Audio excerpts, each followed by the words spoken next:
This is Zichru Daf Simanim Gemara Basra Daf Kof Lamid Beis. And as many of these 3-digit dafim, we've been going with the word, it sounds like. So Kof Lamid Beis is a club. And over here it's going to be the family clubhouse. So we have this picture of this family clubhouse, which of course is going to be an estate that's being given over. So number one is we see the woman sitting over here ripping up the shtar matana. And this was that the husband wrote all the estate of this clubhouse, Kof Lamed Beis, to his wife. But then subsequently a Baal Chayiv, a creditor of the husband, comes and says, wait, I'm collecting that clubhouse.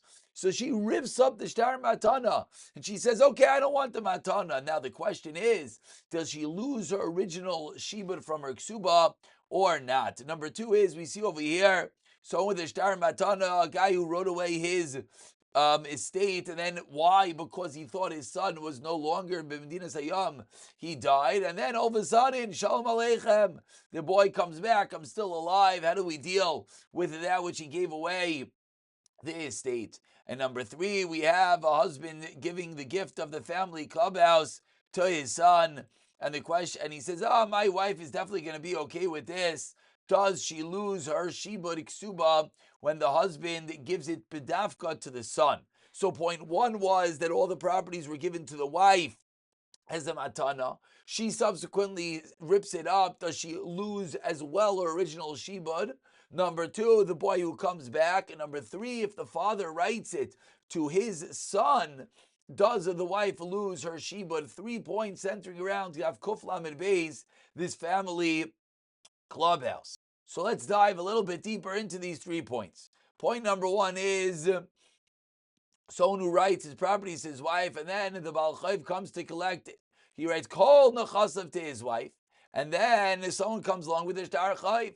Says Rabbi Eliezer, Tikra Matanasa, she rips up her matana, but V'tamar al ksuba, her original ksuba still stands, so she's still going to be able to have this clubhouse, this Yerusha, Tavkuf Lamed Beis, of her own. She did not relinquish her shibud.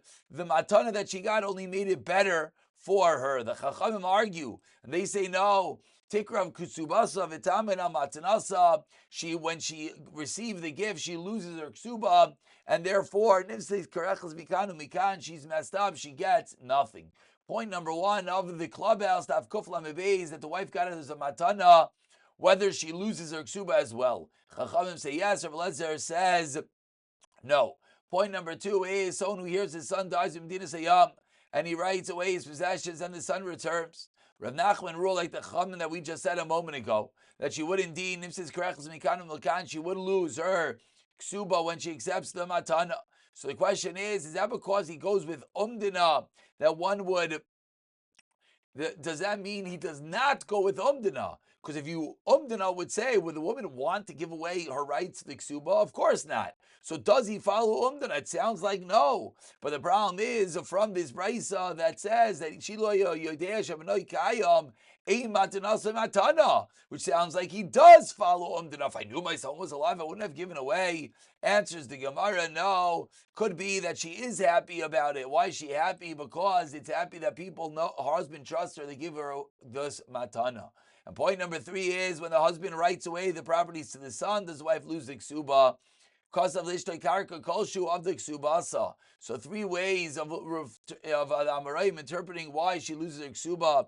Either is that she is the one that accepted the gift for the son, thereby showing that she's giving away her rights to it, or it was done in front of her and she did not protest, or he said to her, take this as your ksuba, and she did not protest. The problem is the Sefer wherever he says in Kibla Alei only verbally, Afal Bishlei Kasvala.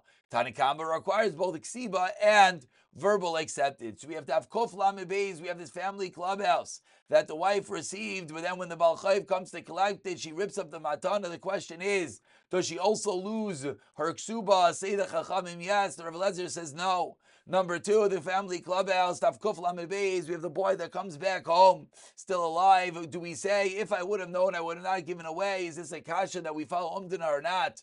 And number three, Tavkuf Lamed Beis, the family clubhouse, the husband who wants to give it to the son.